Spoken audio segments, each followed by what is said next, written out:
Your neighbor tells you about the unstable man in the cul-de-sac who claims to have been abducted by aliens. And then there's the woman in town who claims to see Bigfoot all the time. Your boss, who you greatly admire, confides in you that he has started speaking with his wife daily when he gets home from work. She died 8 years ago. It's hard to believe this stuff, and you write these stories off as overactive imaginations. Are these people seeking attention, or are they a bit unstable? No matter what you think, if you're like me, you walk away wondering, what if that was true? The What If It's True podcast features stories by ordinary people like you and me. Something has happened to them, something so strange they are in agony unless they tell others. My name is Cameron Buckner, and the What If It's True podcast is available at whatifitstruepodcast.com and on all available podcast apps.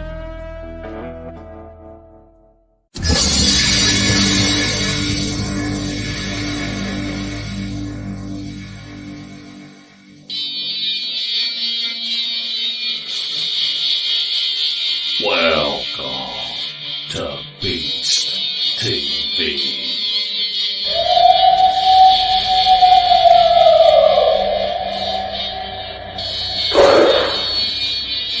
What was that?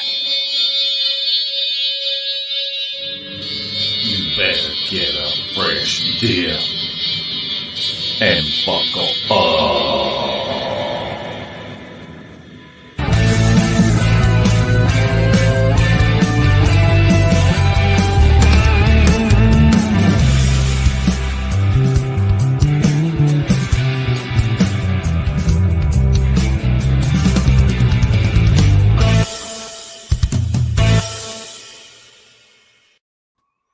Welcome to Beast TV. Larry, this is our 140th podcast.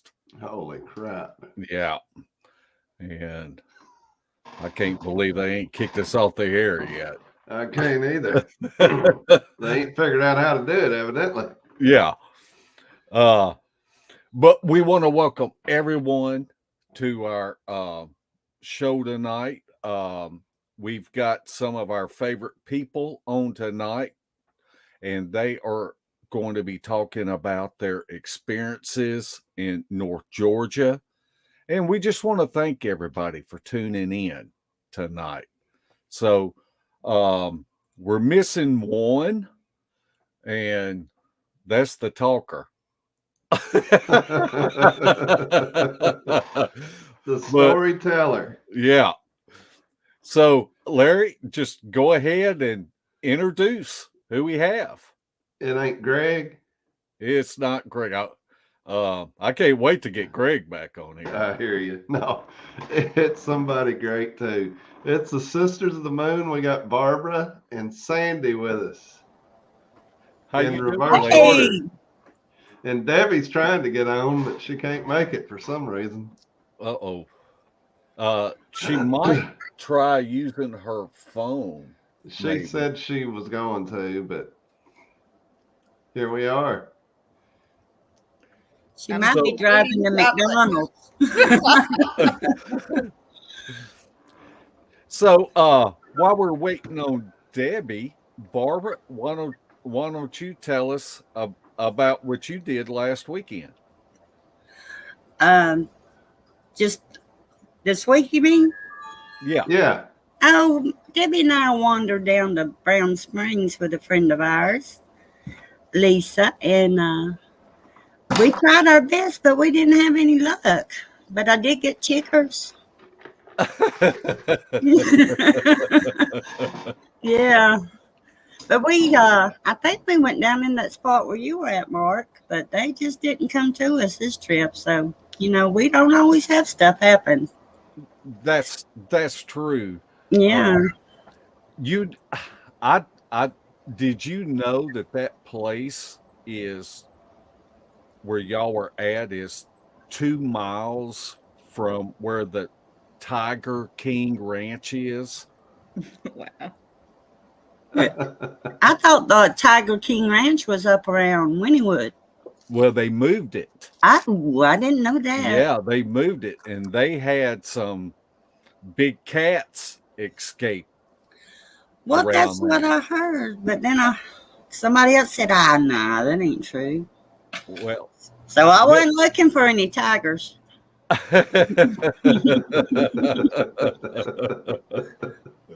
did see some hog prints, though. Yeah. For sure. Yeah. And they're mean. Oh, man, I don't want to mess with those things. No, wild hogs are very mean. Yeah. Well, maybe them tigers don't mess with 3 cougars. They might not. They might know their limits. Oh, my goodness. But we've had lots of success on other trips, but Brown Springs hadn't clicked with us. We tried it twice. So Yeah. we did go back to give it a go shot. I got a text from Larry. I'm going to pull it up and read it the other day. And he said, I forgot to tell you, me and you are meeting Spencer in northern Georgia first week of October. We are going to run surveillance on the Sisters of the Moon camp. And I'm trying to get Stephanie hooked up. I know how much y'all love her. Man. There's my girlfriend. Hey, Debbie Lou. Hey, y'all. Can you hear me okay? Yeah. Yeah. Yep. Whew. I'm tired. Night footers. Yeah, I'm trying to hook Stephanie up, but I'm leaving the fireball at home. Yeah. I tell you, She doesn't take a sip. She inhales the whole darn bottle. Oh, man. Oh. I tell you, Stephanie is so funny, and I really enjoyed my time with her because she is just hilarious. Oh, man. Can you imagine putting up with that 50 years me and Sandy have been? Well, I think she blends in pretty well. Oh, man, we love her there, and she's getting better. Each trip, she gets a little better. She's not quite as scared. Yeah. Yeah, so we're breaking her in. And she's part of our team up there. You know, when we go to Georgia, we need her there. Yeah. Because she stays up all night and won't go to sleep. And Oh, yeah, she surveillance the whole night. She's going to wake us up. She just sit up on her cot all night long and just watch the tent. All right. So we love her there for that, too. Yeah. Excuse me, y'all. Okay, Debbie, while we've got you pulled up, I know that me, you, and Larry talked about this a couple of years ago about setting up surveillance on y'all's camp because y'all seem to have a lot of activity. Kind of give us an idea of how you're thinking about going with this expedition. Well, it's been kind of a quick idea. Spencer had called Larry and had mentioned it while I was there about a week or so ago. And it's something that, you know, like you said, we've talked about. And I don't know about, am I still on the show? Yeah. Yeah. Okay. I'm on my phone and I normally don't use it on here. But anyway, he had just mentioned, and we had talked about having the guys set up in a location away from us, of course, where we'll all come in. The guys will be totally separate. We won't be seen together at any time. Y'all will be set up in a totally separate camp away from us. But we're hoping to maybe have you on the top of the hill, basically, that's either across from us or to the side of us. And we're hoping that y'all will have a good view. We're thinking that maybe sometime between now and the expedition, that we can go out there and scout the location and find the perfect areas for y'all to, camp in. And then when we come in, we won't, Barbara and I will probably get there earlier in the week, a little bit earlier, not too much earlier though, because we seem to have most activity the first 2 or 3 nights that we're there. And so we don't want to get so early that by the time y'all get there, they're bored of it. But we'll go in a day or so early and set up our camp, and then y'all can come in, follow a pin, or whatever y'all need to get there. And just keep an eye out on our camp with y'all's thermal and FLIRs and everything that y'all can. And hopefully you'll be able to see them if they're down in the hollow beside us, which is where the rocks usually start coming from. Maybe get some good footage. Now, is this the same place where we went to with you and Sandy and Stephanie? Yeah, Okay, so it's the same area. it is. At one time, But yeah, it's the they same had area. closed off. Yeah. Well, where you're thinking of, that's the dead end camp Uh-huh. where we ended up going down there. We were in the closed camp.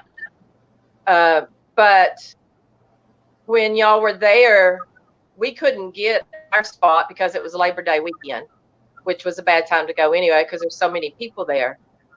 But with us going, earlier during the week and everything, we should be able to secure our spot just fine, no problem. And of course, in October when we go, there's never been hardly anybody there. Like y'all have heard us talk about, there's usually maybe one other person on the mountain, and sometimes there's nobody at all. And so I don't think we'll have a problem securing the location. But Mark, you drove by the area when we went to the dead end camp, Uh-huh. the closed camp, but you've never actually been into that area where we set up our camp, Okay. but you've been right close to it. Sandy, why don't you tell us about one of y'all's experiences that y'all have had there? Oh my goodness. We've been very successful there. I would say I've been there 4 times. One was with you guys, and that was, like Debbie said, it was Labor Day weekend, and it wasn't good at all. I think it's because there were so many people there. But a trip before that, me, Barbara, Debbie, Stephanie, and Patty was there at that one too. That was a really great trip. Patty seen one walk by a tent, and was trying to wake Debbie up, and that was the time we had a rock thrown between me and Stephanie, and it hit a container we had sitting out there between us, like a bucket, and it was a pure rock. Debbie seen it coming through the air, and it also had some acorns with it as well. It was intentionally thrown at us. And then it was, I think maybe the next night, they just bombarded us. They were throwing stuff on the tent me, Barbara, and Stephanie was staying in, and they were throwing it so aggressively, it was even flying over onto Patty and Debbie's tent, which was right by ours. They're pretty bold and aggressive there.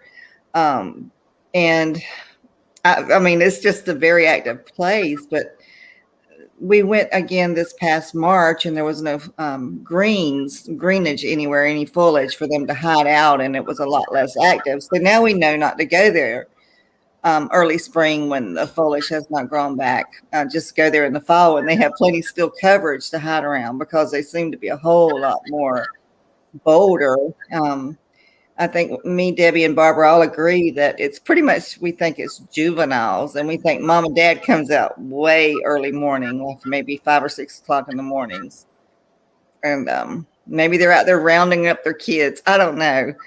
But they've gotten, each time we've been, except for this past trip we had back in March, they get bolder and bolder with us. I don't know if they're remembering us, and they're like, why is these ladies not intimidated? Why are not they running from us? Why are not we terrifying them? I don't know what what the reasoning is, but the time after that me, Barbara, Debbie, and Stephanie went, that time was incredible. And you asked me to speak of one time, so I'll let one of the others talk about that time. It was really a big deal. Really a big deal. Yes. It was a great trip. Well, we've had so many. I don't know if my connection is still good because it bumped me out of the studio a while ago. But I'm on my phone now, and I don't know why the internet's not working. I couldn't hear hardly anything Sandy was saying. We can hear you fine. Can y'all hear me? Yeah. Okay. Somebody has their YouTube volume up. Well, we were working till you got in there, Debbie. I think it's got to be something in the air around here because I tried my laptop and the internet wasn't working good on it. Now I'm on my phone, but I'm not connected to my local internet or anything. I think it's in the airwaves around here. So I don't know what's going on. Okay, why don't you tell us about one of your most experienced man. There's an echo. That echo is so bad you can't think. It's got to be your volume, Debbie. Let me. It's gone. Yeah. Okay, Barbara, tell us one of your favorite experiences there. In Georgia? Uh-huh. Well, the trip we made in October started out with a bang. I had gotten there ahead of Sandy and Debbie, and I had walked to the back of my Jeep to start unloading it, and this guy just comes up in the camp and starts telling me there's a murderer in the area and scaring the crap out of me, and all I can think is, I hope it's not you. So the only thing I've got close to, my pistol's in the front seat of my Jeep, and the only thing I got close to me is my walking stick, and I was fixing to grab it. But I finally talked him into leaving. I said, hey, I got people coming up here, and I need to get camp set up. And he said, well, I just wanted you to be careful. Well, when Sandy and Debbie got there, I told them about this guy, but we thought that was the end of it. So we're sitting around, and man, just as soon as it started getting dark, we started getting rocks thrown at us, just pretty constant. And one of them was thrown in and hit my side of my car, and we're sitting there, we're all excited, sitting around the fire talking and getting rocks thrown at us. And into our camp walks a man with a big ass old sword. And we think we're fixing to die. So, but he's telling us, he's coming up there and asking us, did y'all hear that? Did y'all hear that? And we say, what did you hear? And he's telling us, oh, it's like Medusa's down there just screaming at me. And we said, no, we're not hearing anything. And he's still got this sword up above his head. The man is he's scared. He's scared. And the reason he had walked up to the camp because he thought I was still up there by myself, but I did offend him. I told him not to sneak up on us anymore, or he might get shot. So we decided after he left, we wanted to know that he went on back down to his campsite, and we rode down there, just being friendly, saying we just want to make sure you got down to camp. And he comes out of the bushes, and he's still got his sword, and he's going, it's down here screaming at me. He said, I don't know what it is, but it's got big lungs. And Debbie and I just kind of look at each other and chuckle and say, we know what it is, friend. But so we went back up to our camp, and we were up there the rest of the night. And it was just all night long. They just enjoyed messing with us. And I don't know how late we stayed up for a long time, and they just threw rocks at us. So we went inside, and they were still throwing us. And we know it was them throwing it at us because they're coming in at the side, hitting us. Yeah. And we can hear them out there. You can hear them pitty-patting around the tent, just running around, circling us. And we're talking to them and telling them helito, which is hello, and just letting them know that we know they're out there. We know they're out there. Come on up here and mess with us. We like it. It was fantastic trip. We had 3 good nights. We were up there 4 nights, but we had 3 good nights. Every night they messed with us big time. So we love that spot. And we want to go back.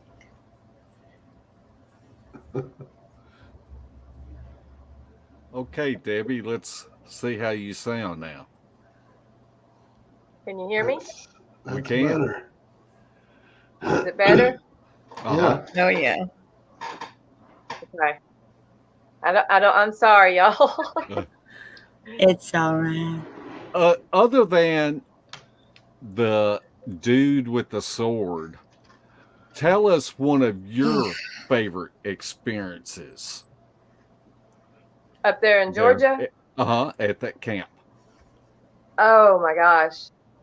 I think the first time we were there that Sandy talked about, I think that was one of my favorite because it was brand new to us. We didn't know what to expect.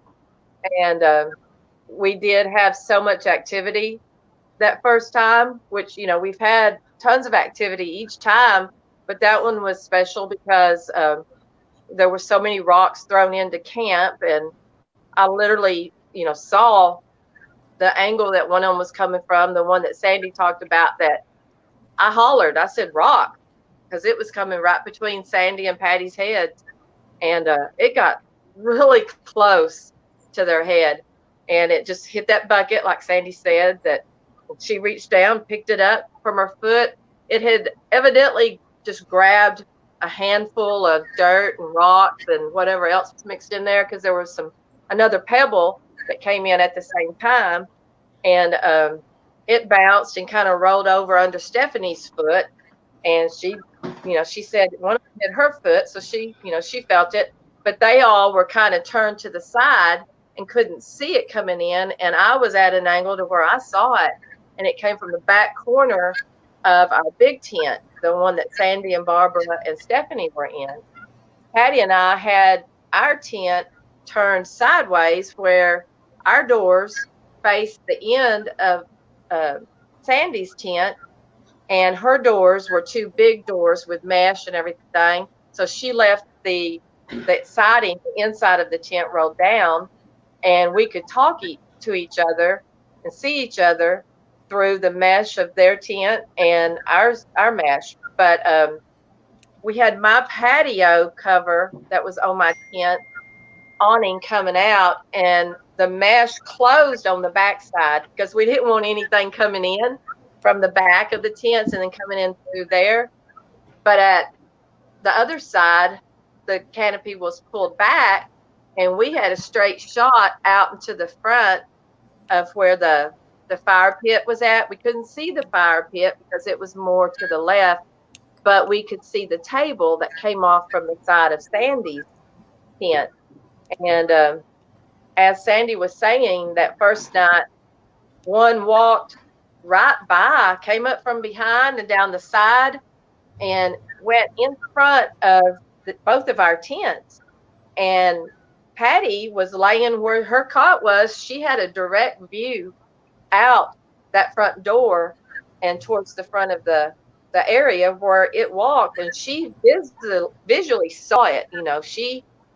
We didn't just see a shadow. She saw the actual Bigfoot once it came into that clear view and walked over to the table, and she was trying to reach me. I was a little too far away, which we know better than to do that now. And she finally slowly sat up on her cot, and it turned and it went back from the direction it came. And when it went by the side of our tent, she could see its shadow from the fire that we still had going. It created a great shadow. She could see it. She even talked about being able to see a tuft of hair sticking up on its head. And as it was walking back behind our tent, which would be the side of it, the way we were angled, she was able to pull one of my hairs, just a little bitty strand of hair, which it hurt like all get out when she did. And it woke me up. And she's over there trying to whisper, and she's doing her fingers, talking about one walking, and she's squeaking because she's trying to whisper, and she's like trying to tell me what she had seen. And by this time, I could actually hear something, you know, by the tent passing by.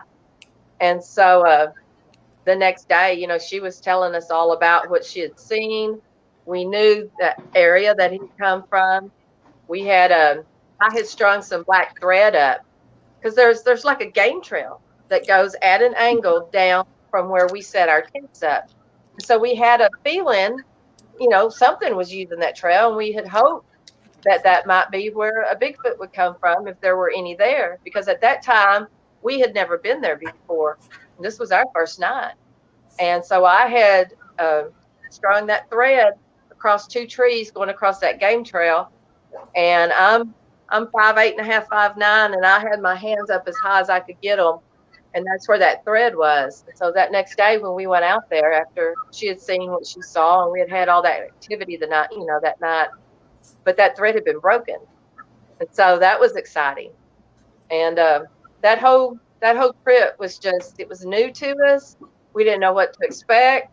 We had great activity and, you know, visuals and everything. And so I think that was probably the most exciting and thrilling of the times we've been there.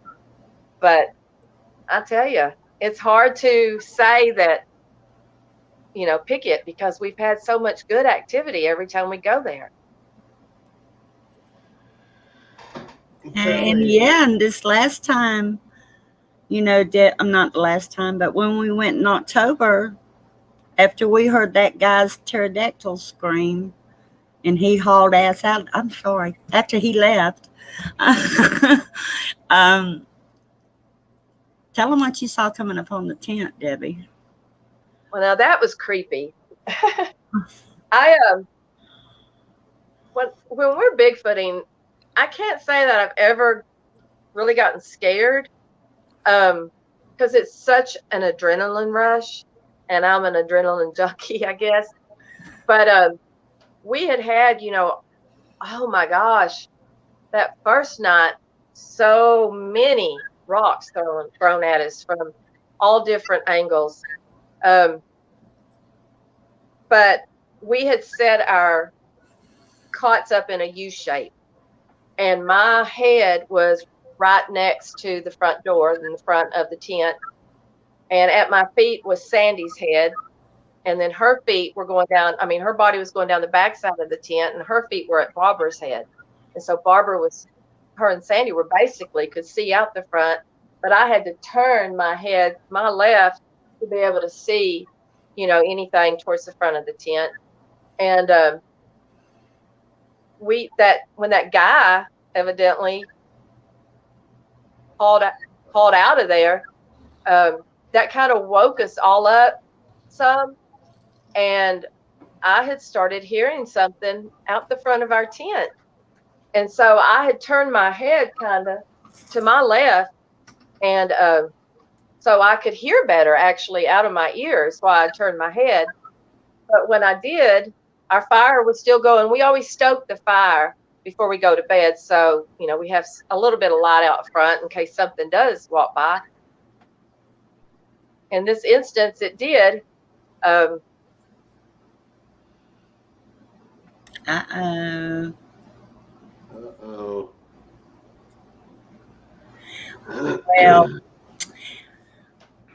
I can't finish the story as good as she does, but what she could see was a shadow coming up towards the door of our tent. And as it got closer, it just kept getting bigger and bigger and bigger until like the head and shoulders was over the top of the tent. And then a smaller, maybe a foot shorter shadow came in right next to it. And they were standing there side by side, right at the front of our tent, looking down, I suppose. But this was after all the action that had happened that night. in my mind, I see it's the kids up there messing with us, running around messing with us. Maybe they're sent in to practice their messing with human skills. I don't know. But they're welcome with us. We like it. But it was time for them to go home. We had heard that pterodactyl scream, and then the shadows came out. It's probably about 5:45 by the time about this time before daylight. So that was exciting. Debbie got Sandy's attention, and she saw it. But I'm busy laying on my side looking out the end of the tent because I've been hearing them run around out there all night long. Just you can just hear their feet pitter-pattering. And I was hoping they'd come in between the lights, but they didn't get where I could see a shadow. But we did, Sandy and I did get a glimpse of a shadow running across the back of the tent. Yeah, I think that was our last night there, wasn't it, Barbara? Yeah, I think so. The last night you were there. Debbie and I stayed one more night. Yeah. That was a crazy, crazy trip back in October. I mean, we'd be sitting around the campfire, and we've learned we really don't at this location have to go out and hunt a thing. They come and find us.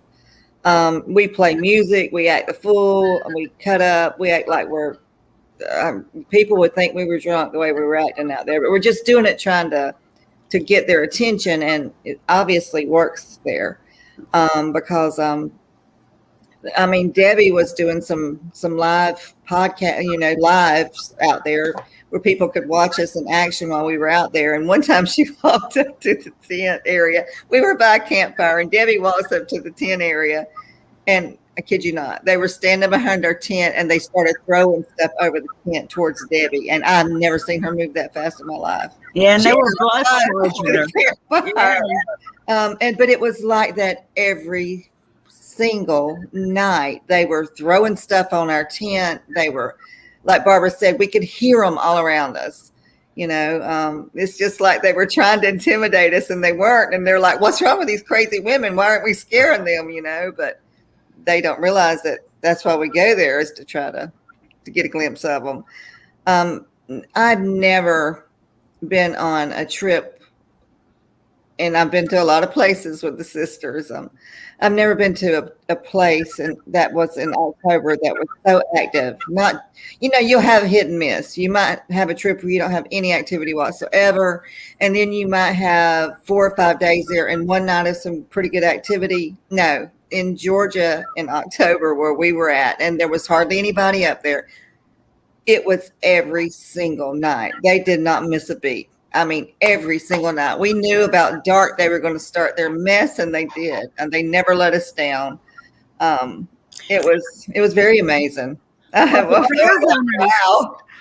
bear hunters were there, but I don't think they wanted to be down there messing with the men with guns. They want to come up there and mess with us because we're just sitting around a fire singing and being silly, dancing. Yeah. Getting rocks thrown at us. Well, there's Danny.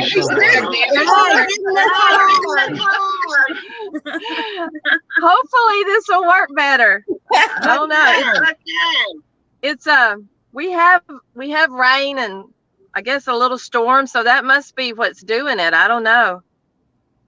Well, we still have an echo from you. Okay, let me see. I gotta turn it sideways. Put my glasses on.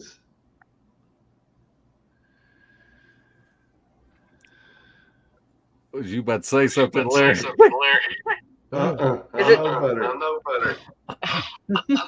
Is it still echoing? Let's see. Yeah. I don't know what to do. I don't have anything on except my audio. Hey, do you have some earbuds? No. That's weird.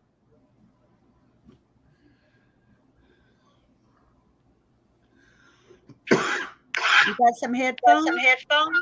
No. I don't.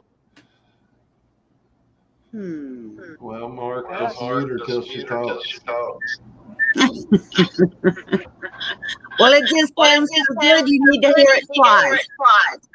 I'll turn. That might work. Nope. I'll just keep my mic off, except for when I'm talking. Would that work? Yeah. Okay. Okay, I'm turning it off now, but you can ask me a question whenever. Okay. Debbie, I have probably spent at least 1,000 hours in the field with you. And the other sisters, I have probably spent at least 500 hours. And for those people that are out there watching that are just getting into this, tell our audience. And the reason why I mentioned that I have spent so much time with y'all is because I really appreciate the way that y'all react whenever activity starts ramping up. Debbie, tell us what one should do if you start getting rocks thrown into camp or sticks or anything like that, vocalizations, and you know that they are around you and you are the center of attention. Well, we like being that center of that kind of attention. We just act normal. We don't act like we're, real excited or anything. We just smile and we'll start laughing a lot of times because we're happy that it's happening. We will, if there's rocks coming in, we may get up and pick them up so they know that we know they're there because, we are picking up some of the rocks. I know when we were up in October, not the last time, that was March, but in October, when we were up there and had so much activity and saw the shadows and the Medusa scream and all that, Barbara's car was parked at an angle to our side, and one of the rocks was a big rock, and it had hit the plastic part along her rim. And we got it. We said, okay. It made a loud noise. And we were like, okay, y'all, no, don't do that. Don't be hitting our stuff. We talked to them just like, they're us. And we walked over there and picked up the rock, and it was pretty big. It was a chunk, a rectangle. And we were like, no, these are big. They can hurt us. Don't be throwing these. And we just talk to them, smile. If it starts to die down, the activity, then we'll say, come on, boys, y'all come on. Where are y'all? We laugh, we play music, we dance. We try not to act like we're scared or anything, which we're really, most of the time we're not scared. When we were talking about the two shadows that we saw come up towards the tent, there was a totally different feel to that. And it was a heaviness. And I've never felt that before. It was different than the other activity that we've had. And I've never had any kind of heaviness. And so that was a little unsettling to a sense. And we thought it was probably the big ones, not the juveniles, because we think it's juveniles that are messing with us. And I'm sorry if I'm repeating anything that Sandy was saying about that event, but I couldn't hear anything. But we just try to stay calm, act normal. I know during that same time frame that we were there, Stephanie was with us this particular night, and she had brought a canopy, and we had set her canopy in front of our tent. And she had one of those walls that you can attach to the canopy that has all the pockets in it where you can store your stuff. And so we had hung that up. And between the leg of the canopy and the wall of the tent, there was about that much space. And this was one of the nights I went live on the Beast channel because there was just so much activity. We were hoping we could share it. And as I decided I'm going to walk into the tent to get something, and I was still live. And as I was walking into the tent or fixing to walk into the tent, I got right by the door, and this little rock came flying through straight at me from, the side, and it went between the leg and the wall of the tent, the leg of that canopy. And I was like, okay, y'all, don't be trying to hit us. That's not good. Cool. It's not cool to hit us. We're your friends. And it was at another time when I was walking up into the tent that you could hear the one run up behind the tent. And they could hear it on the live feed. And that one startled me. I turned around. I went, all right, I'm going back to the center. But anytime, that they do something that we feel might be a little dangerous, we tell them, please don't do that. We're your friend. We know you don't want to hurt us. We're not here to hurt you. We try to talk to them. I think they probably understand certain words, at least facial expressions. We just want them to know that we're not there to hurt them. We just want to know more about them. Yes. Yeah. One thing that struck me about their last trip, they didn't really have a lot of activity until one night some guy walked down the road or something to their camp and hollered, is this the way out? Or, hey, is anybody there? And they heard all kinds of whoops from that point. And in my brain, that seemed like the Bigfoots were able to get away from this guy, but it seemed to me that the Bigfoots were warning the ladies that something was around their camp. But yeah, the whoop started actually before he came up there. Yeah. When they could hear the whooping. Sandy and Debbie heard it. It was like constant. It's like I've never heard whoops one Whoop, behind the other. whoop, whoop, whoop. Yeah. And then the guy came up in the camp. Yeah. Yeah. It was like within 5 minutes, Debbie. Maybe 5 minutes after we heard the whoops. Sandy or Barbara, either one, tell the story because Debbie's muted. What? I took it off mute. Okay, go ahead. Go ahead.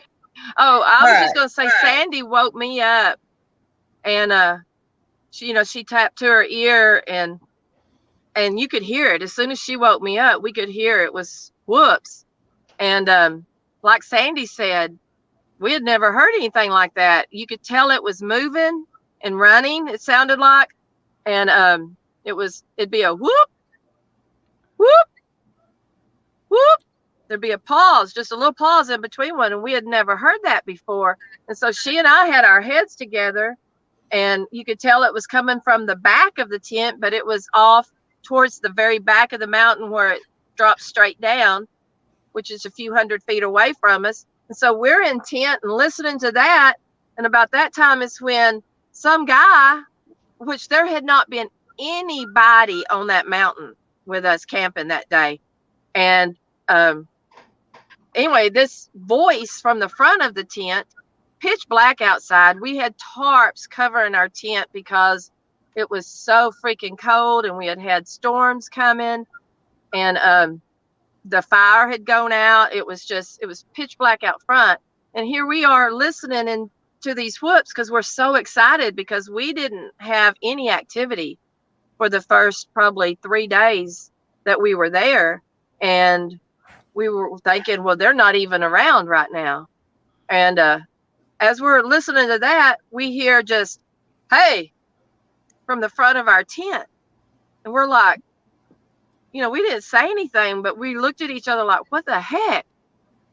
And my first thought, honestly, I was like, okay, is this a Bigfoot out front mimicking or something? Because there had been nobody there. We had not heard any vehicles. Of course, we'd been asleep, and it was 5 a.m. in the morning. But so I get up and I go towards the door. We had our gazebo in front, and you can't really, see very well, and it was dark. But I just responded back. I said, yeah. And he said, if I keep going down this road to the bottom, will it take me to the bottom of the mountain so I can get out of here? And he said, if I keep walking, that's what he said. If I keep walking down this road, will it take me to the bottom so I can get out of here? And I said, yeah. He didn't say, okay, thanks, nothing. And I looked at the girls. Of course, it was dark in, our cabin, our tent. And I just kind of did my hands. We were dumbfounded. We didn't know who this was. But all the whoops, of course, instantly stopped. And so we even wondered if, at least we knew that they were still there. But we wondered if maybe they had been up in our camp, and here he comes walking down the road in pitch darkness again. And maybe this one that we're listening to was running away, telling the others, somebody's coming, get out of here. We don't know. But I don't know what the heck it is about that mountain and strange people, strange men walking into our camp. But it was an experience then. We did a few minutes later, probably 10, 15 minutes later, we heard this car there's so many curves and turns going up that mountain, but you could tell that this car was going way too fast. And we think that it was probably, they had been out drinking or something and maybe got into it, and they kicked him out and told him to find his own way home. And then they had a change of heart and came back up to get him and had to go all the way up the mountain, because there's no place on that road to turn around until you get to the top of the mountain where we're at. And we think they had to come all the way back maybe and got him, because we heard them go back down the mountain just right after. And so it was probably just a little squabble they had. Yeah, there wasn't much activity at all. We were sitting, and during the daytime, I did have a rock thrown about 2 feet from my head, and it was directly from the side. And I think this trip was just so different as far as the landscape, because there was nothing for them to hide in. And I don't think the adults were really comfortable with letting them come out and come up there and mess with us, because they weren't experienced enough to hide from us. They would probably get spotted, because I think they know we know they're up there. They're aware of it, that we know what they are, and we want them to come out so we can see them, and we want them to interact with us. We love it.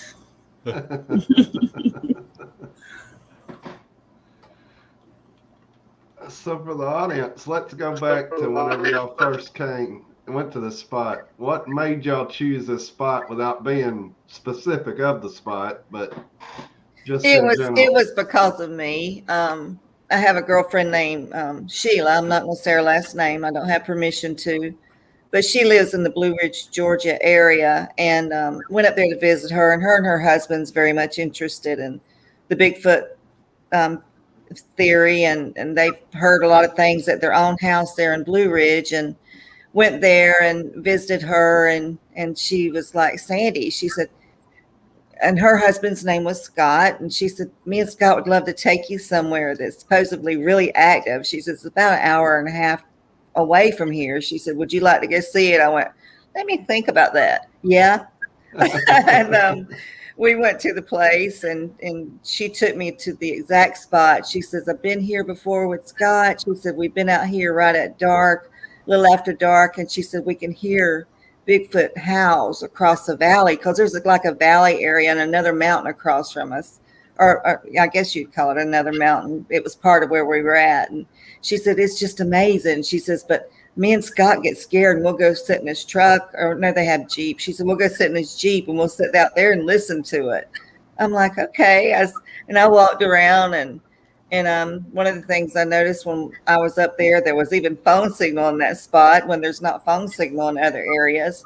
And this is federal national forest. So, and there are a couple of camping areas in it, but this was kind of away from everybody. And when I say it's remote, it is remote. It takes a good 40 to 50 minutes, according to how fast you're able to drive down the road at the time, to get to this location. There's no homes anywhere around here except at the very end of the mountain, and that's when you're leaving the mountain. And so whenever me and Barbara and Debbie were all planning a trip up to North Georgia, I said, well, why don't we try this place in Helen? I said, I asked Sheila and Scott, and they said, yeah, people are allowed to camp there. It's not a big deal. You don't have to have a permit or anything. And so we went there just on a whim, and oh my God, it's been absolutely one of our most active areas and one of our favorites. Or I'm pretty sure Barbara and Debbie agree with me on that. It's one of our favorites. I'm not going to say it's the most favorite because we've had several great locations, but it is definitely a hot spot for us, and we're usually always successful in some way every time we've been. Just as girls, nothing against you, Mark and Larry, but we have a lot better luck when guys aren't with us in our little spots. And it's just, we like it there. We do. I think that's going to be one of our probably once a year trips at least. So it's definitely been y'all's most consistent. Yeah. Definitely. We always had a lot of luck in Oklahoma at our Tribulation Bay, but it got where we couldn't go down there anymore.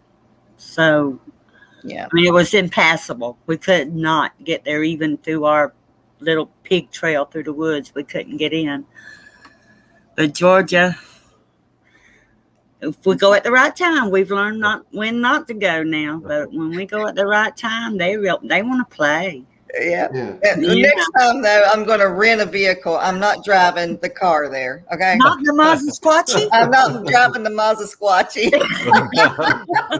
I was going up those humps, and there was some foul language coming out my mouth because every time I go up a hump, it was like scraping. I'm going, I can imagine.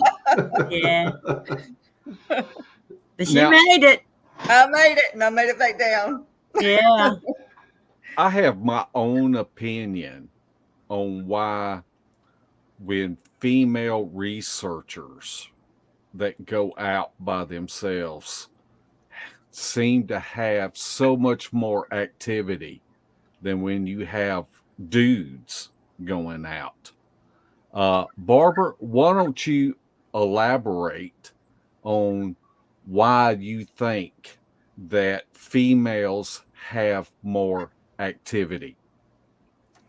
Well, I just think that they don't feel like we're a threat. They don't think we're out there hunting on them. And we don't go out in the woods at night.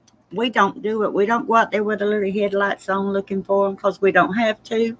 If they're there, they come into camp and they see us acting like a bunch of silly little girls out there. And we've got it all decorated like a party's going on. And they see us laughing and singing. And I don't know. I have a feeling about the three of us together, like we just put out some good vibes and they like it and they come to us.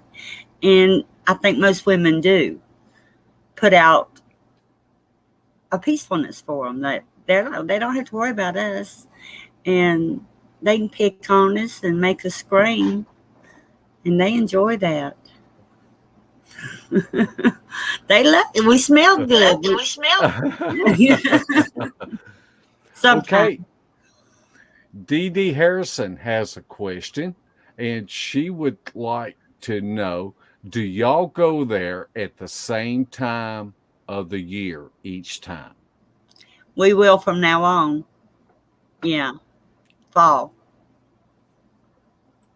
And yeah, that's been our best activity, because like we said, we went in this past March and didn't have any at all until Sandy heard the whooping and woke us up. And we might not have heard that if that guy hadn't been walking down the road and come into our camp. But that's what you have to do. You have to go at different times to see what happens at the different times. If something's going to happen or something's not going to happen. Yeah. And another thing about our spot, this last time, the Corps of Engineers or whatever it was had come in there and they kind of messed it up in there. There were a lot of stone and they had dug this big old trench through there that I don't know what kind of purpose it served. It wasn't for drainage or nothing. It was really like a big old grave. It could have been, but it was different, and a lot of trees were down. It looked like maybe earlier in the winter they had a bad storm up there. There were a lot of trees down, but no cover for them. So I think they stuck back. But we know that now. Hilton has a question, and I'm going to kind of change this up. He says, sisters, what's your favorite encounter / experience so far? And y'all kind of talked about that earlier. What are your thoughts on how y'all can tweak the way that y'all research so that when we go back into this area in October, how that it might be more successful with the things that y'all have learned there so far? Go for it, Debbie. Well, one of the things that I think will make it more successful is better equipment, for one thing. We've learned a lot about these Bigfoot that's in that area. At least we feel like we know the area that they're coming from. We know where they are, which if we're in the center of camp facing our tent, it almost has always started to our left, which is where a holla is. And it goes down and then it comes right back up. And it's on the other side of that holla that we had thought might be a great place for y'all to camp and have a, hopefully a view through there even. But we've learned how they do things. Basically, they start out with the rocks. It almost always has started out with the rocks. And then, like this last time in October, this past October, it was the bigger ones came in after what we think are juveniles messing with us. The rocks started really early, and they, running around the backside of our tent and stuff while we were still sitting out there in the center of the camp. But everything seemed to die. We went into the tent and we were in the tent for a couple of hours, and the activity still, it picked up and got even busier, but it finally died down around 3. I think I fell asleep at 3 a.m. and it was around 5:30 in the morning when the 2 larger ones came into camp, when we saw their shadows. And so they stayed in camp for about an hour and a half and before they did that Medusa scream and left. And this October, it was like that. Every single night, it got a little less and less, but the time frame was always the same. And so we kind of know their pattern with the time. And so that has been beneficial to us. We know by the first time we were there, I had a little GoPro type camera, and I left it sitting on the tabletop, which we have right by the tent. And after playing it back, of course, it was, black because the fire burnt down and nothing came in front of it that we could see while the fire was still going. But after the fire died down and it got dark, you could hear all sorts of, like, something picking up stuff on that table. And by that, we know that something, we can't confirm, of course, that was a Bigfoot, but by the way the noises were, it sounds like things were being picked up and then put back down on the table. So that leads me to believe that it was probably a Bigfoot and not a raccoon. A raccoon's not going to be gentle with it. They're just going to grab it and go, or, knock it over. This was very, it was, you could tell it was picking things up and then setting it back down. Sometimes you could just hear it pick it up. I don't recall us missing anything off of that table. So I think it was just kind of looking to see what was there. We usually put all the food up. And so anyway, so we've learned some of their patterns, where we think they're from. We think it's a possibility that they are coming down from the hill that is in front of our area, and then maybe moving into that hollow, and then going from there, because I don't really think they're coming from the side of the hollow, because there's another road. The road curves around and wraps around, but I think probably they're coming from that hill and coming down. We have an area in front of our little site where the road is, and it's we call it an island. You can come in and go out, go around this little area, and it has trees on it. And the first time we were ever there, what we started hearing first was growls, kind of moan growl sounds coming from the backside of that area. And then later on, it seemed like they had moved down into that hollow and started throwing rocks at us. But because we were hearing all of those moans and growls coming from that area the very first time we were there, that leads us to believe that they are coming down off of that mountain or that hill that's right on the other side of the road from us, and then moving into the hollow. And so this is just pure speculation, but we're hoping that this fact of the things we've heard and the order that we've heard them in and experienced them in, we're hoping that that's the way it goes, because I think with them being in that hollow, I think that y'all can get some good footage of them. And then, Larry, I think, I don't know if you've already mentioned this before, but I think it would be good if one of y'all walked down the road again, like what happened to us this last time in March, and just see if we can get them worked up and recreate that whooping sound, just continuous, that they were doing as they were running. That might be a good idea. And that's why we invited Spencer. I'd like to see y'all be in our Swordman area where he was camped at, because that man was scared to death. Yeah, wherever he y'all was. decide, Wherever y'all decide.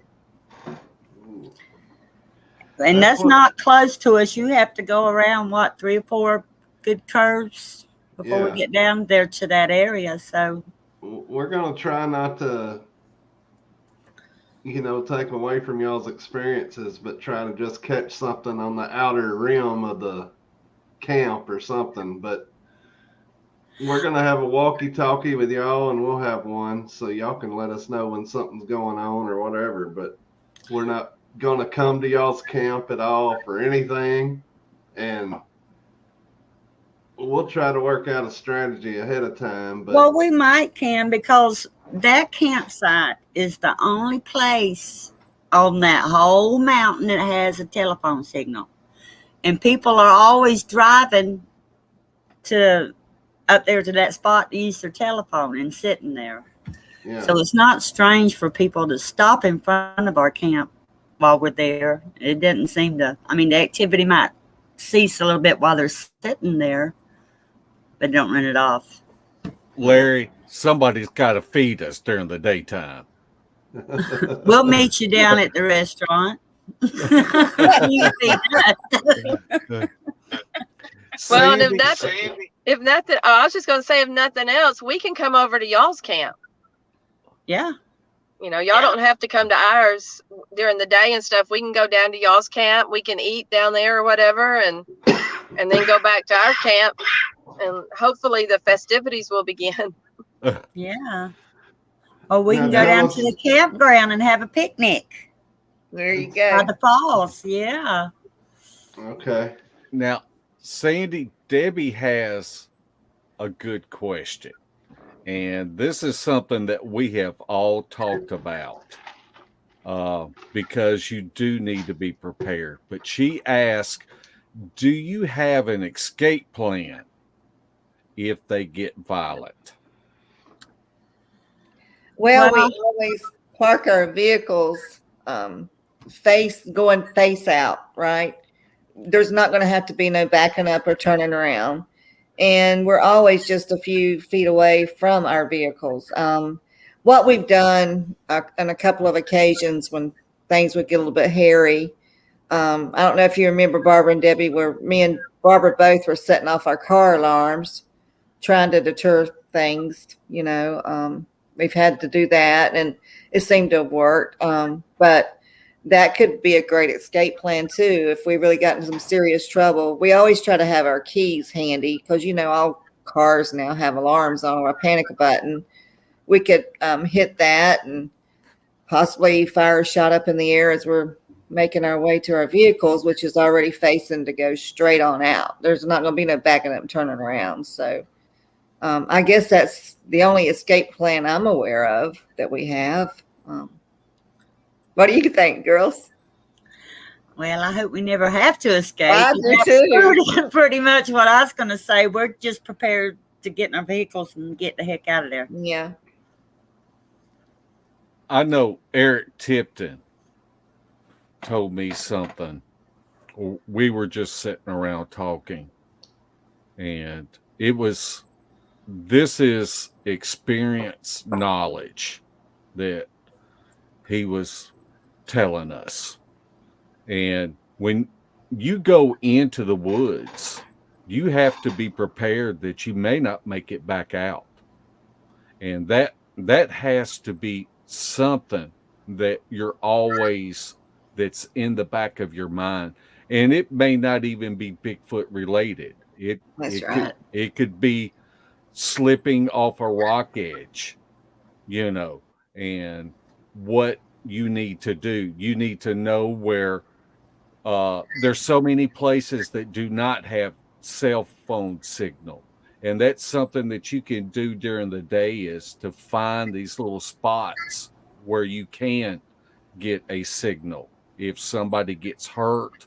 I know Larry has a GPS that has the SOS on it, and that he always activates whenever we go out doing primitive camping. And so it's always good to know all of your options when you do go out, so that if something does happen, that you will be able to get out or get help. Yes. There's lots of things out there besides Bigfoot that can hurt you. Definitely. Yeah. Debbie, unmute and tell us about the equipment y'all are wanting. Don't mute, unmute yet. Okay. Y'all set up a GoFundMe because y'all are needing some equipment. Yes. Y'all have had so much activity here, and all y'all really caught's audio so far from this spot. So elaborate a little bit on the GoFundMe and what you're trying to do. Well, we know that they go behind our tent. We know that for a fact. They go all around all sides of our tent, and we just have not had a way. That's when we're in it, and we are hoping to buy some of those two-way blinds where you can see out, but you can't see in. And we want to set one up at least on one end of our tent where we have the double doors, and maybe even set one up on the other side of the gazebo. We would like to get two of them, and then also get a really good night vision thermal imaging that records, has good quality and audio. And we've seen a few of those that we like. And if possible, have that inside the tent and inside the blind. I mean, we like to have it while we're sitting around camp, to where we can see them down in, that hollow, because we do know that sometimes they come close because of the different proximities that the rocks are thrown into the areas. I saw something just today, actually, that I'm checking into, using a battery pack, a good long-lasting battery pack, and baby monitors, because my grandbaby has a really awesome baby monitor that you have a TV, a little screen that you can carry with you anywhere, and you don't have to have internet connection with it. I don't know how in the heck it works, but I tested it out at the house. It's not connected to their internet, so I guess it's just going off the waves in the air. I don't know, but it has a really good quality picture, and it uses night vision, because when he's asleep and the lights are off, you can still see him.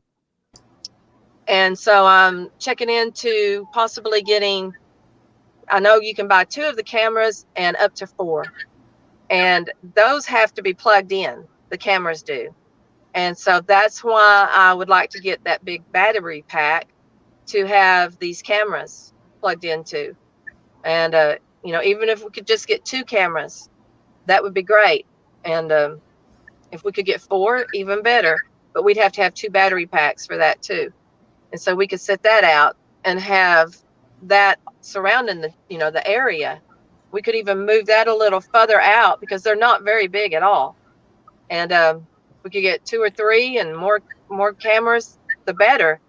They're tiny, but they put out such a good picture. There's a lot of equipment that we have in our sites. Tom Crabtree is making us an awesome thermal imaging, night vision type camera that will film through mesh, that's just the greatest thing in the world. I've seen the one that he had made a while back, and it films through mesh. You don't have to worry about it really having a hard time focusing. You can put it out, one of your doors up on a stick, and it has remote control where you can make it turn and just go around real slow like that, and it pans the entire area while you're inside the tent or anywhere that you're at. You can use it while you're sitting outside and be controlling it from the area that you're sitting at and watching the results on a laptop. And so at the same time, you can be recording it, onto your laptop, and it's freaking awesome. And it's got such a long range on it.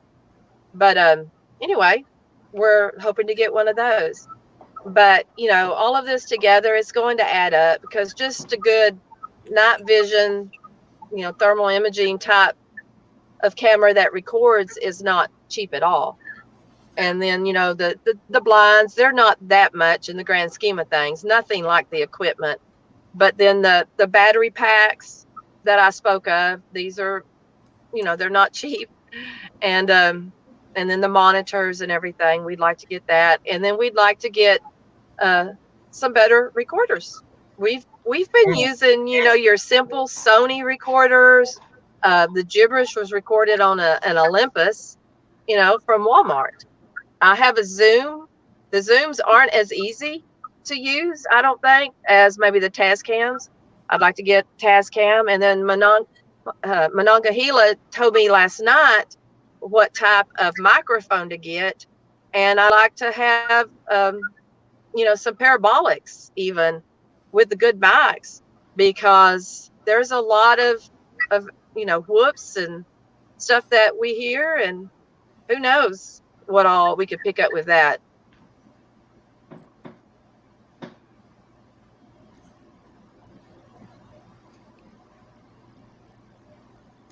That's a long grocery list there. That's our wish list. Yeah. I've always heard go big or go home, So, but I mean, even if we could just get just a few of the items mentioned, every little bit's going to help. Yes. And we go out for ourselves. We never set out to do this to prove anything to anybody other than us. And we've been extremely, extremely lucky and blessed. I feel we've been very blessed with the experiences that we've had and the audio that we have captured. Never in my wildest dreams when I first got into this did I even think that Bigfoot did a lot of stuff that we've learned that they've done. And I never, ever expected to hear any type of language or gibberish. That alone, I can't imagine a whole lot better other than having something on a camera but I'm not holding my breath on that. But with the amount of activity that we've had up there in Georgia, I mean, it just overwhelms us. We cannot believe how much activity we have when we're up there in October. And so that's why we're like, y'all, we've got to give this a try. And we'd be doing a disservice to ourselves if we didn't try something new and a little bit more. But we just can't afford the stuff that we need. Ray Dahl asked, about how much money do y'all need? Well, the good night vision camera, I've seen different ones. That's usually in a 4,000 and up, I think. We put the GoFundMe at 5,000, but I mean, every bit of it would help and go to a good use. We have things that, if I think 5,000 would definitely get us a good night vision thermal that records. And the one that Tom Crabtree is working on, I think we could have something good with that. Then of course, we're wanting those blinds to try to, hide from them where they can't see us, but we can see them. I'm assuming they can't see us. Deer won't be able to see us. Maybe a different story. I don't know. But we set the GoFundMe at 5,000. If we get anything, we're thankful for that. We're hoping for the best, but not expecting, a lot. We're just hoping we can get what we can get. Okay. Miss Diane asked, could you announce the deadline for donations? Well, we haven't really thought about that. Well, we're planning to go. October. Yes. Yeah, we're planning to go in October. So I would say probably sometime early September to make sure everything could be in time once we order it.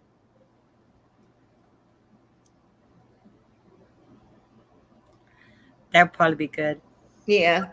I was thinking the same exact thing when that question was asked. We're going to hopefully take some more advanced equipment with us in October. So in order to get it ordered and make sure we have it in our possession, I would say by the end of the first week of September would be fantastic. Yeah. Exactly what I was thinking. Yes. Yes. We'd like to be able to share more of what we experience and a better quality of sharing, especially with our audio. I mean, we've collected some really good audio over the few years we've been together, but our equipment's not the best, and sometimes it gets messed up and gets lost and gets deleted, or your recorder just gets rained on and quits. And hopefully we could have something to give a better quality of audio to share, and some night vision to maybe get some images to share. We'd love to be able to do that.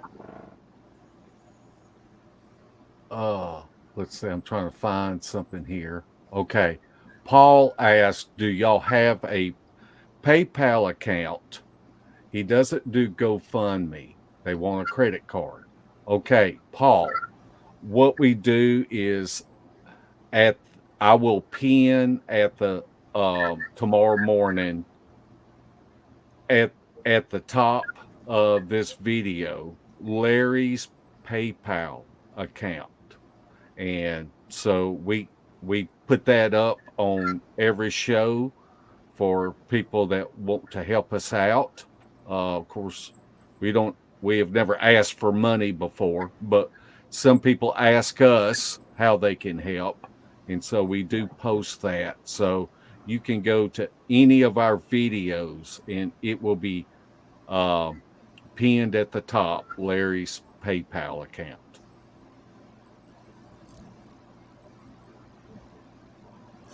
I see a question someone asked. It says, is our plan to have a peaceful interaction or is the plan to get them riled up? And we totally go there in peace, and we'll stand out there in the woods and tell them, hey, we come in peace.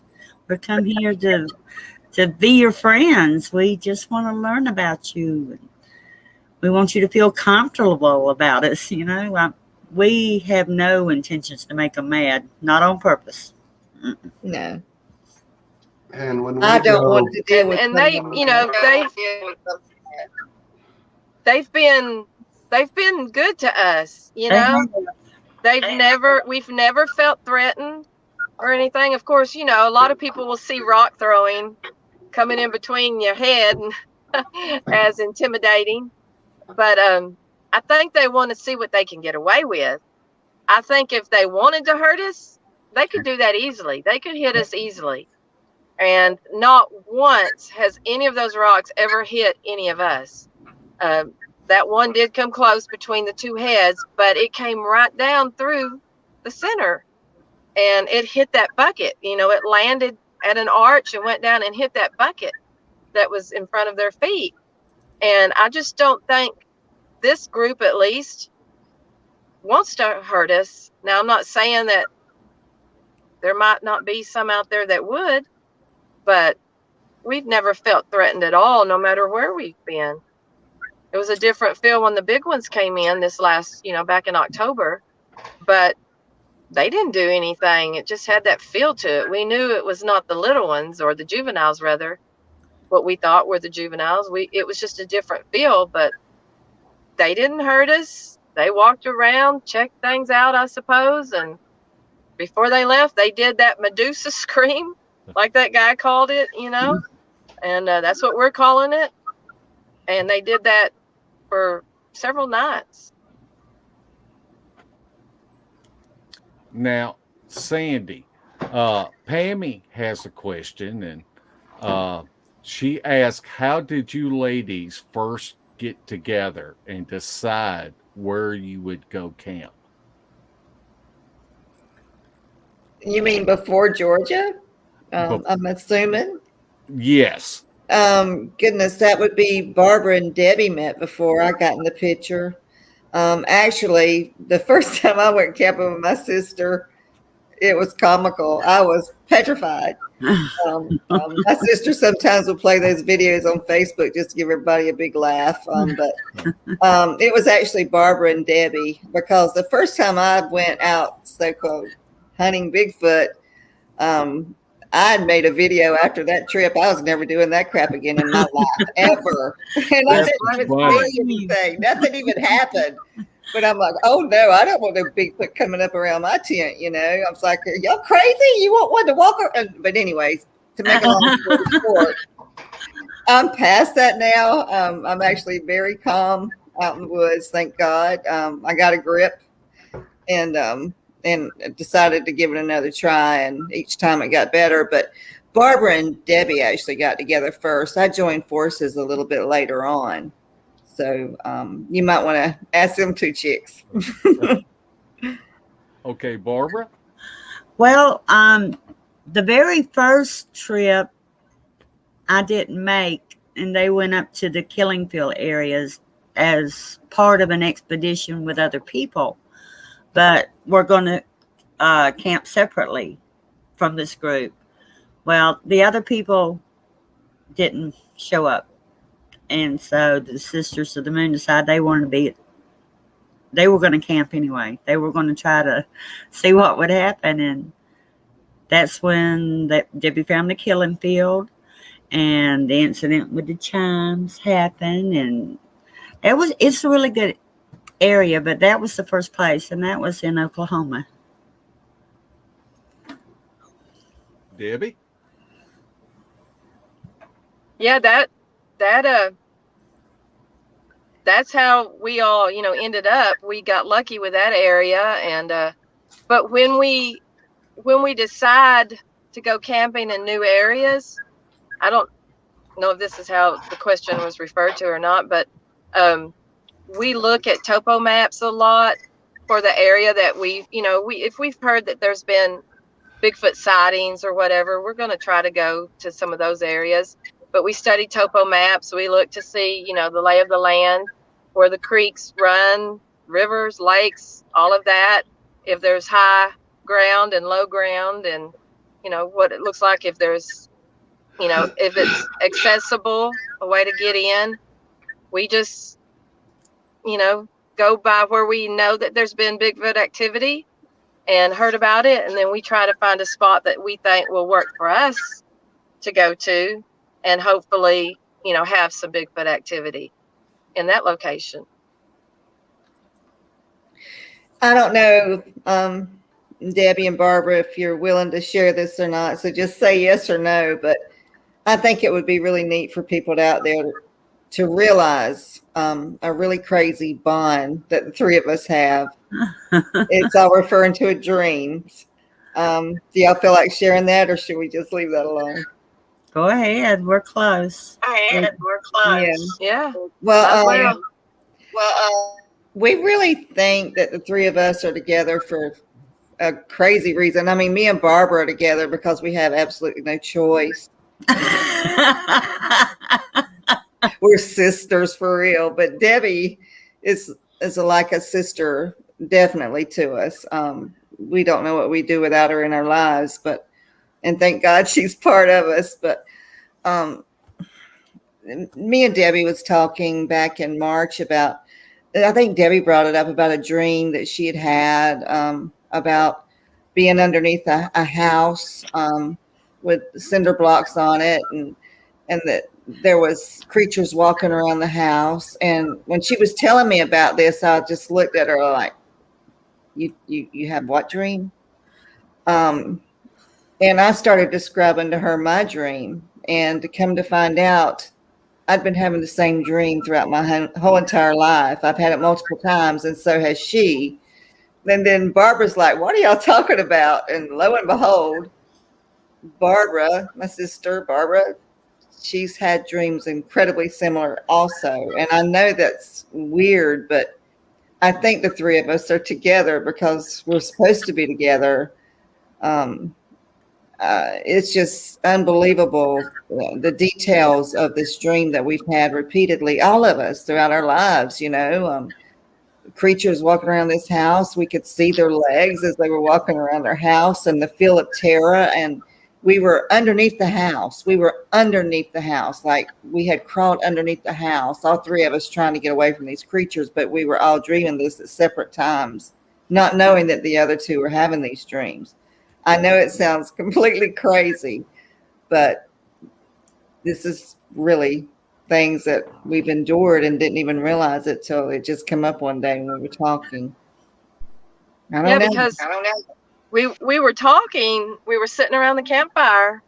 It was during the daytime, and we were talking about how blessed we've been with this activity, so much activity, and we don't know why or anything, and we feel like there's a connection with us and all that. We had been talking about that earlier, and then we got off of that subject, and it was a while later, and we started talking about the dog man stuff that's seems to be more and more sightings and things happening.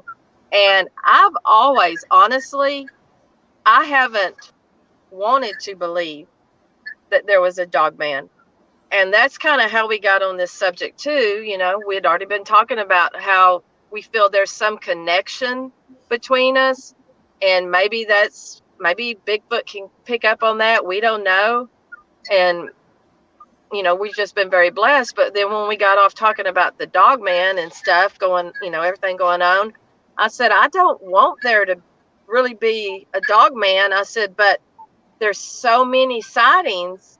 And then, of course, we have good friends. All of us, all five of us have these friends in common that I trust completely, everything that they say, because I know them so well.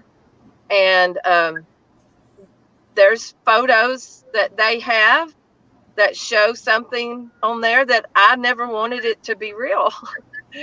And I think it must be now. And so I was saying something about I've never been scared of anything, not ghost, none of that. It's always been intriguing.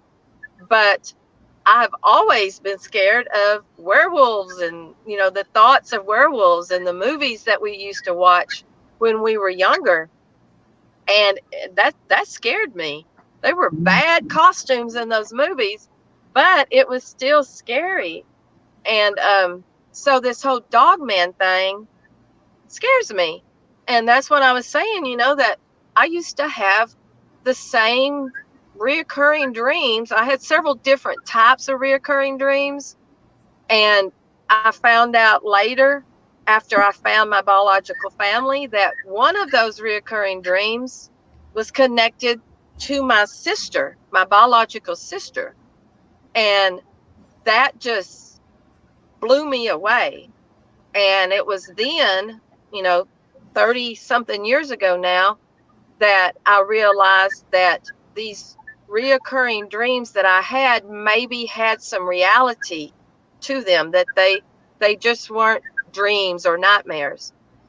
The thought of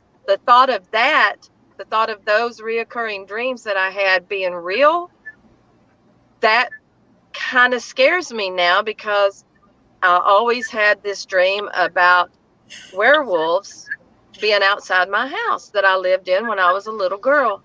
And that's what we were talking about. And I remember asking Sandy when she said that she had the same type of dream about, werewolves and wolves being outside her house, and that she was under it. And I was like, this is really weird. And we talked about what color was your house? And because mine was a light gray color. And she said hers was white.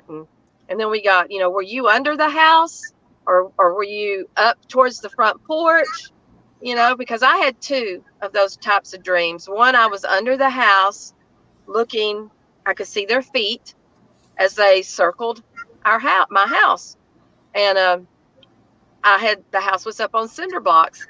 And sometimes I'd be under the porch close to the front steps. Sometimes I'd be under the house.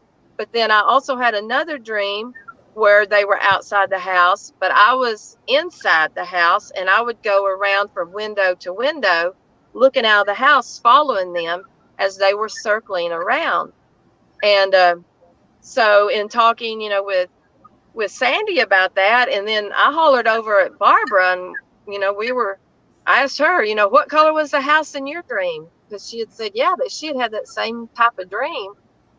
That was freaky, y'all, knowing that all three of us had the same kind of dream, and we didn't know each other until a few years ago, but we were dreaming the same type of dream when we were kids, almost identical dream. Yeah. And so I didn't like that fact because it involved werewolves. Okay, our friend Nightwolf asked, when y'all go out and y'all have camp set up, he wants to know what kind of music y'all are listening to. Don't say All kinds. Leonard. Oh, we do. We turn on the Sirius radio and play some 70s or some 80s or some love songs or some country music. Or we like to play flute music because flute music is really soothing and it soothes us too. We like that, but we don't play any heavy metal headbanging stuff. We don't know. That might be fighting words.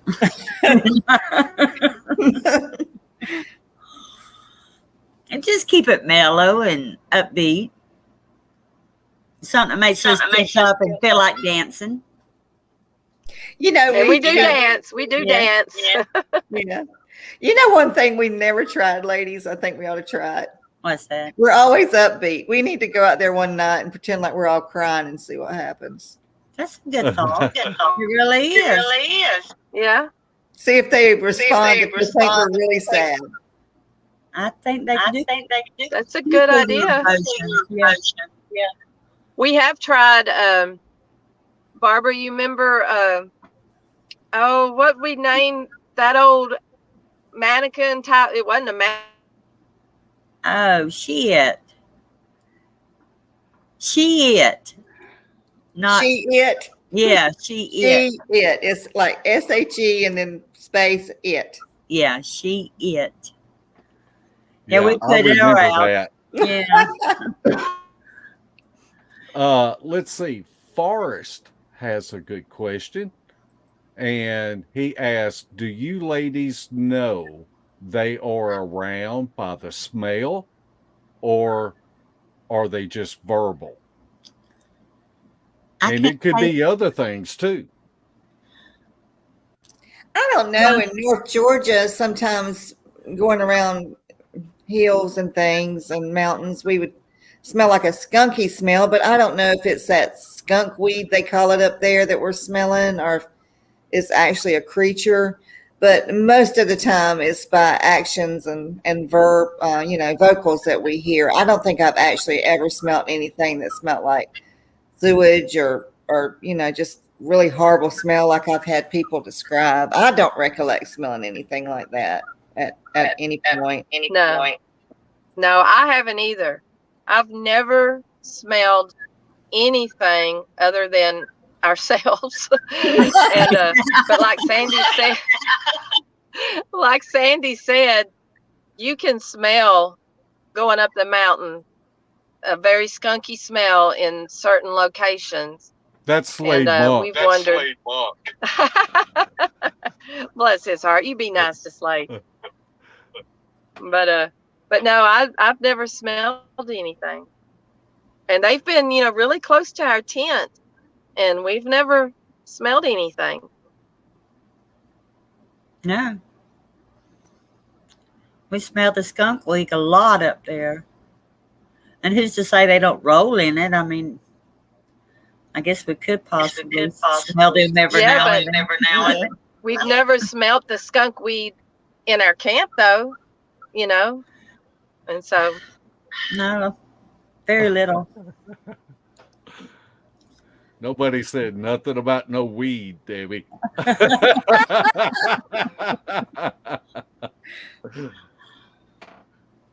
Skunk weed. Okay, if anybody has any questions, we're running short on time. Put them in all caps, and I'll try to keep up with them.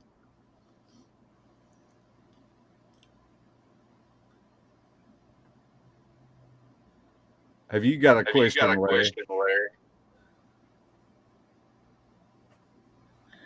I see something somebody put here, and I kind of, about the female squatch, would come closer, and I kind of feel like I had that happen to me at my home one time when I had a horse get struck by lightning and got killed, and I had just been crying all day, and I was laying in bed just crying and crying and crying, and I could hear outside my window just soft cooing, like it was trying to comfort me and knew I was sad. So, and I think that was a female because it used to coo at my husband all the time. Cooing, that's one thing that gives me the creeps. I've heard Dan, Ricky, and Vicky Fulcher talk about the cooing, especially in Oklahoma.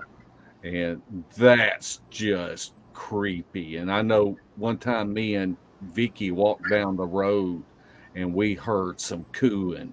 And that's just something where you've got to get a hold of your nerves and be very grounded, because it's enough to make you want to break and run. Can you mimic that for us, Mark? No, ma'am.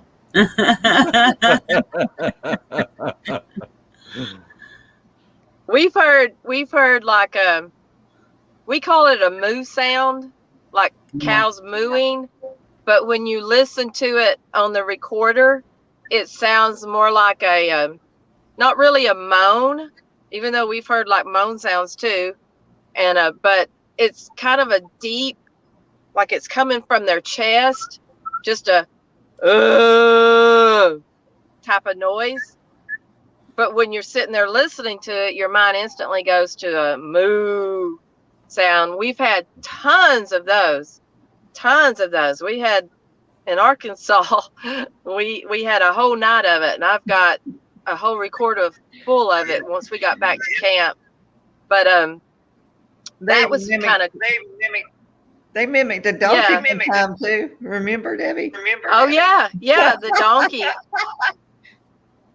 But that moan moo sound, that deep throat, chest or whatever that sound is, I don't know what to call it. We just call it the moo sound. But it's kind of creepy, because it's intimidating to hear. But I've got hours off and on of that, and they came in really close to us when we were in Arkansas, and it was from all sides. It sounded, we'd have one over here to our left, and then just within a few seconds have another one to our right, and then one would be coming straight from in front of us, the sounds. And we're on the lower part of a mountain, and so it's just, the donkey was way over to our left. This was also a location, if I could go into the story really quick. Of course, no stories with me is really quick, but we heard there was a cemetery on down probably half mile from us, I guess. And that's where Barbara had said that she had wanted to camp, when they got there first. But there was a car set up down in there, and we don't want to be around anybody. And so she ended up finding this place for us on the side of the mountain, and where all this was happening. Well, while we were hearing all of this noise, we had heard a dog or two barking from way off. And we figured that it was coming from down in that direction where that cemetery was. And there's a river that runs just right on the other side of where that cemetery is. But we could hear a dog barking in a little bit while we were there.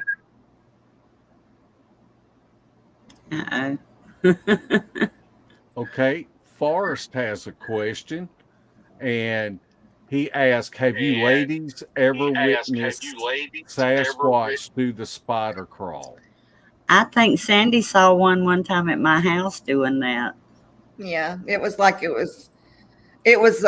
the way to the ground. It was in like under a really big bushy area behind Barbara's house, kind of more like in a field.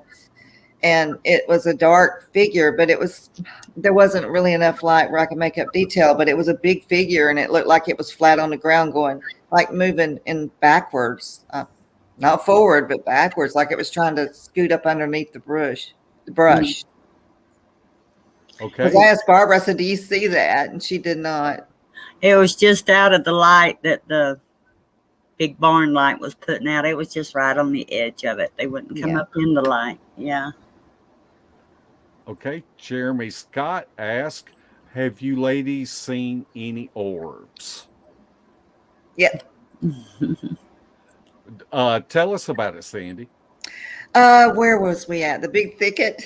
Yes. The big thicket. We were at the big thicket. A young lady had contacted Debbie about us going and camping there at their hunting grounds that they like to hunt at, because they'd had lots of activity there, and they were pretty much petrified. So we all decided to go there, and we had actually even left a conference early to go to the big thicket to go investigate this place. And it was getting dark. It wasn't fully dark yet, and Barbara and Debbie and other people were doing things, and I had done all I could do, and they were finishing up some things, and there was some woods, and I was sitting in one of our folding out chairs, and I was looking off into the woods, and I actually thought it was car lights coming through the woods, and they were like bouncing, like going to the side, and it was like several sets of these white balls, and I was like, wow. I said, we must be close to a road. I said, I see car lights coming through the woods. I mean, but they're going sideways. I don't know what road they're taking.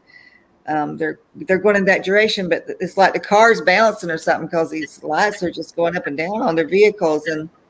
And the young girl that we were there helping, she stopped me. She says, no car lights can come through those woods. You can't see car lights through those woods. I'm like, well, what in the name of God am I looking at? And I realized that it was balls. It was like white balls bouncing through the woods, and there was tons of them. I've never seen anything like that again, but it's like there was multiple ones of them following each other, behind each other. And I really thought it was car lights. And I can say this too. We did go out as a group that night through that section of woods where I seen the orbs. And I still consider that place the most clearest, most perfect whoop I've ever heard. It was so loud and crystal clear. There was no mistaking that that was a pure whoop. And I know Barbara and Debbie remember that too. And it just makes you have question. What are these orbs? Where are they from? What do they mean? You know? Yeah, I remember the whoops, and I remember you talking about the lights and everything, but that whoop was a perfect whoop, because you turned back and you asked me if I heard that, and I did. Yeah. I felt like anybody in 220s could have heard that whoop. It was Yeah, loud. I think we all heard it. It was right there amongst us. Mm-hmm.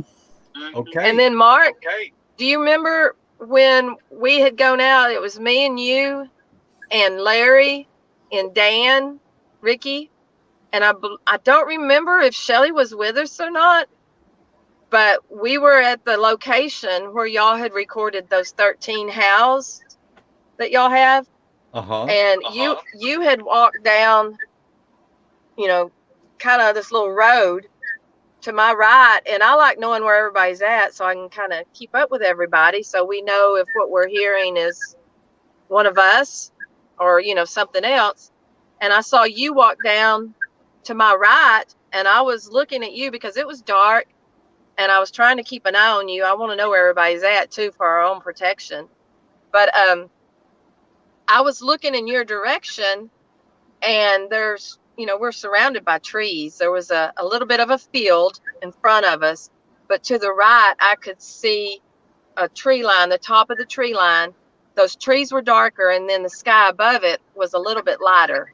It was all black, but it was just different shades of it.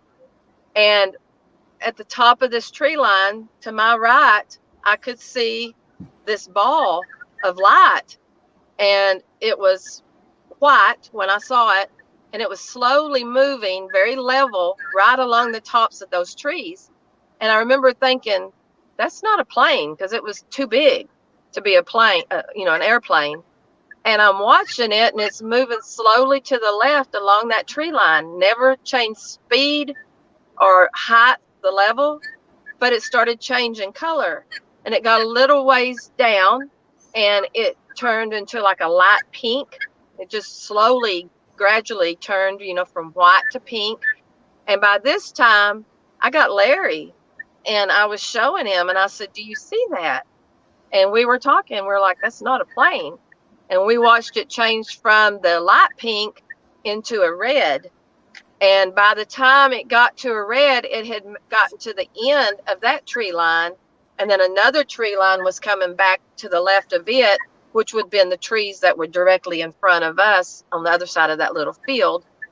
And when it got to the end of that tree line, it disappeared. Well, as it disappeared, Dan Ricky's over here, kind of to our back behind us, to our left in a way. He starts to do a call. And I remember Larry and I both turned and looked back at him, and then we turned back around. And as soon as he finished his call, from the woods that were in front of us, which would have ended up at that same angle where that orb had stopped, up in the sky, an orb appeared, and it looked almost like a shooting star would. How it has like flames coming down from it, you know, little pieces coming off of it. And it looked like it was falling from the sky, but it just appeared as an orb all of a sudden, falling from the sky. And as soon as all the little sprinkles, you know, fluttering coming off of that orb looked like it stopped, as soon as it disappeared, a callback happened. And that was really, really weird and interesting. And that made me start questioning, you know, these orbs and what they might be. Yeah, it's pretty exciting seeing something out there like that. And I didn't actually see it like you said, I had walked away from the group, and but I remember when I walked back, you telling us about it. Let's see. Larry had seen it though. Yeah. Can Squatch ask if you would describe the mechanical sounds that y'all have heard?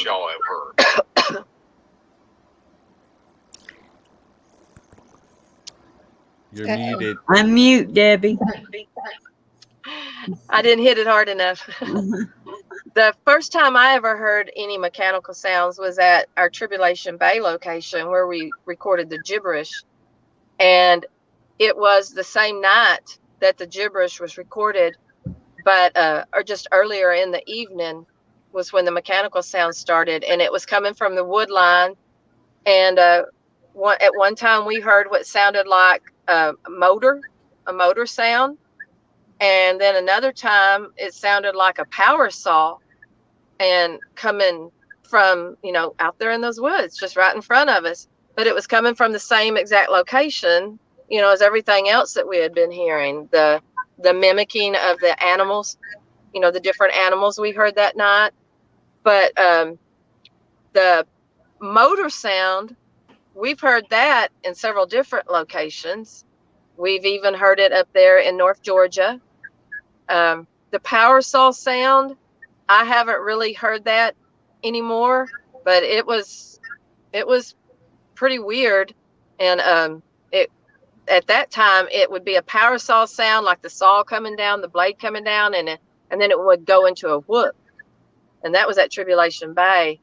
And but Sandy, when her first time to Tribulation Bay was almost exactly a year after the gibberish was recorded. And that night that Sandy was there, she heard the motor sound out in the woods too. And the three of us walked back on the backside of our tent, because this time we were camped more up in the woods than where we had been the first night we was ever there when we recorded the gibberish and all the other. But we walked right back up close to those woods, and we continued to hear the motor sounds. And Barbara, I think you heard them then too. I did. And, I did. Yeah. So we all three have heard the motor sounds in quite a few locations where there's no cars around for a long ways. And these were coming from just inside the wood line. So even if there had been roads around close proximity, they wouldn't have been coming right inside from that wood line. It would have been carrying through the air, but it's interesting. It is. And I think we have all heard those out there. And we've actually even heard them in camp with Vicky Fulcher motorboating. And we won't go into that. Okay, we got time for one last question, and it's from our friend BF Bud. And he asked, do you ladies have a meet and greet planned just for other ladies only? We should. That sounds like a good idea. That would be kind of fun. It would be. I like to see other women get involved in Bigfoot, and hopefully they can get out there and experience some of the stuff we have as women. Yeah. I'd love that. Yeah. That's a great idea. Yeah, I think so too. Maybe we should get with some other ladies and try to get something in the works. We have been out. We took a friend of ours out this week. Debbie and I did, and we do go out with other people occasionally. But mostly when we go out, it's us, because we just seem like a great team. That's just all there is to it. We're a great team.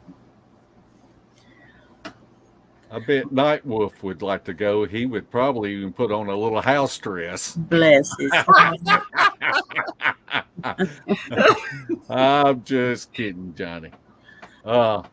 Okay.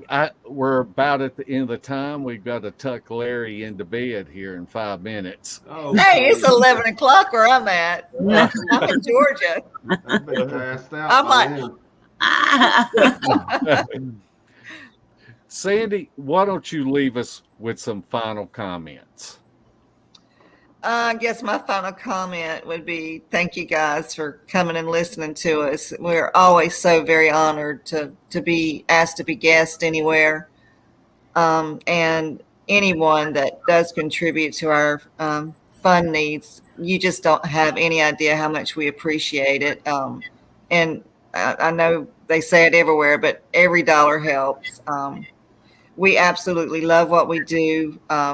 We always plan trips in advance, and when we see each other, it's just like just a party, just to be in each other's presence. We ladies really do enjoy what we do. We have very much like mindsets. We enjoy trying to learn every time we go and do our little camp out things. We'll have questions, which leads to more questions, which means the more questions, but we just want to keep trying to get better at what we're doing. And that's why we're now asking people for help to help us get some of this better equipment. So maybe we can at some point present some really good solid evidence other than just vocals. And we have had some fantastic vocals on recordings. We're very, very grateful. The gibberish is one of them. That's just such a crazy rare catch. And the Sisters of the Moon was very blessed in order to catch that gibberish. So with that being said, thank you everyone for listening tonight, and God bless you. And we hope to be on another podcast soon. Barbara? Yeah, you said that really well, Sandy. Thank you. Yes, she does. Barbara, why don't you leave us with a final comment? Okay, well, my final comment is that when we got started in this, we never had a clue anybody would be interested in what we're doing. And since we found out that you are, we'd like to be able to share better information with you and maybe help in your search for the truth. Maybe we can find out something great and share it. If we don't, we just keep sharing what's going on out there, but we want to share. We want to share better. We want to document it better. We want to not just have a story. We want to be able to show you something. Yeah. You put that very well, Barbara. Yes. Oh, well, thank you. Debbie, it's your turn. It's your turn. Well, they both said it, everything that I feel. I mean, yeah, we never set out to try to prove anything to anybody other than ourselves. That was our intentions. You know, we had no clue that we were going to be blessed the way we have with the experiences that we've had. But like Sandy and Barbara and we're talking, we do feel that we do have this connection, and maybe something, you know, because of that has blessed us to have these experiences. And because we are so lucky in that North Georgia area, I think that's a great place to really possibly catch some sort of images or, you know, other than vocals, like they said. And we want to at least give it a try. We call ourselves researchers, and we do the best we can with what we have. But if we're going to actually move further in this field, I think we do have to have better equipment. And unfortunately, none of us are in the position to have the money to put out for this equipment. I mean, what we have, the audio, the FLIRs, you know, stuff like that, that's expensive itself. And these high dollar pieces of equipment, we just can't afford. And especially with gas prices the way they are right now. And so we just appreciate everybody out there that enjoys listening to us. We have made so many friends through this Bigfoot community, and that's the best thing about it. And so, you know, like they've said, every little bit helps. $5, here and there. And we'll get exactly what we can get with that. And hopefully, who knows what the future may hold. Very well put. Larry, it's your turn to very well put something. I can't very well put nothing. I'm too blunt. Oh, but these ladies are the real deal. They go out and they have interaction on a more consistent basis than anybody I know. And they have got some great vocals. They've spent a lot of time out there doing this. I know Debbie goes every time Barbara calls, Sandy calls, whoever calls, she's going somewhere. But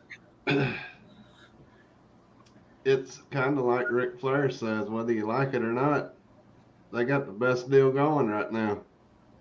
And they provide evidence, and you can take it or not take it, whatever you want to do, but it's for real. So their experiences speak for themselves. So hopefully everybody will help them out with some new equipment, and we'll get a game plan for North Georgia. We're not planning on interrupting their flow or doing anything to hinder their experience, but we want to be there to try to capture some of the outer fringe things that are going on. Maybe catch one on a FLIR or something, but I don't know. That's all I got at this point. I'm going to cough here in a second. I don't want to cough. Well, we want to thank everybody for tuning in. Our guests tonight are just not only good quality people, they're our friends. And I appreciate each and every one of them. Again, we want for everyone to consider sending $1, $5, or whatever they can, and let's see if we can help these ladies out. And we want to thank everybody for tuning in. Next week, it will be same bat time, but a different bat channel, and it will be with Bama Murdoch, and his topic is going to be on orbs and lights in the woods. So that's a great topic, and that's something that we've all seen, all 5 of us here, have seen in the woods. And so y'all want to make sure that y'all tune in next week on Beast of the Woods. Y'all look for the links in the description tomorrow morning. And thank you again for tuning in tonight. Night, footers. Good night. Good night.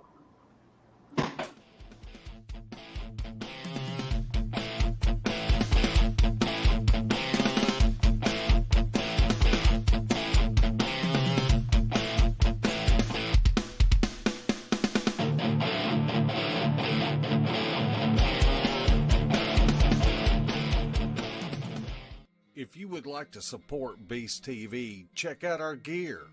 We have coffee mugs, face masks, gaiters, shirts, and tank tops. The link is pinned at the top of the comment section. Everything is always marked down 20%. So come check out our junk.